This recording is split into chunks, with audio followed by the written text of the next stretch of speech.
You know it's going to be a weird mission when James Bond goes to a nightclub and somehow ends up fighting jealous boyfriends instead of saving the world. Today's objective sounded simple: find one informant, identify the buyer, and stop a secret deal.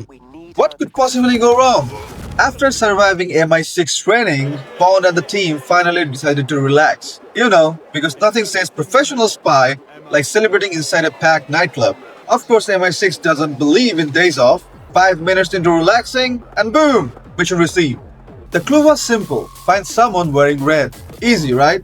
Apparently not. Bond confidently walks over, delivers a secret code phrase like he's in a Hollywood movie, and the woman looks at him like he just asked if penguins pay taxes. Wrong target, mission fails successfully. Instead of ending there, she starts flirting. Okay, unexpected.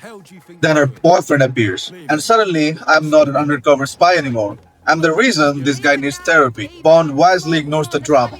Eventually, I found the real contact. Turns out it wasn't even the woman. It was a guy wearing red. MI6 really needs better dress codes. The informant points us towards the mysterious buyer. Now the real mission begins.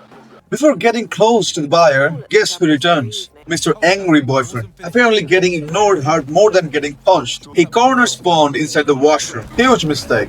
After a quick lesson in British self-defense, he stays on the floor thinking about his life choices. With the real buyer finally identified, I started following him through the club. Nice and easy. Stay out of sight, don't blow your cover, and then guess who shows up again? Yup, the woman in the red dress.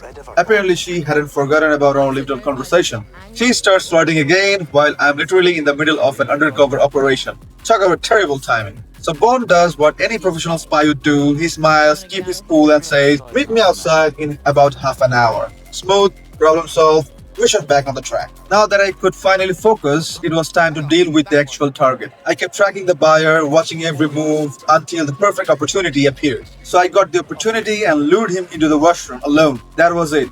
Door closed, buyer locked inside. Congratulations, you have been promoted to hostage.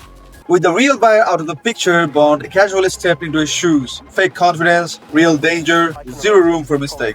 Now it was time to meet the dealer, and hope nobody noticed the buyer had mysteriously disappeared. So I approached the dealer and everything was going perfectly until that woman in the red dress showed up again. She immediately assumes Bond is flirting with the dealer.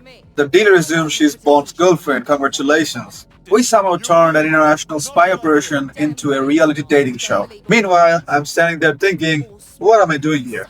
After finally dealing with the girl and the dealer, guess who's back? Yep, Mr. Boyfriend. And this time he brought friends. Because losing once apparently wasn't enough. Luckily, Monroe joins the fight. Together, we clear the whole group and finally leave. Mission complete? Well, almost. Back in MI6, M informs Bond that Greenaway wasn't exactly impressed with all the chaos. Apparently, being late wasn't part of the mission report. Honestly, I think it made the mission more entertaining.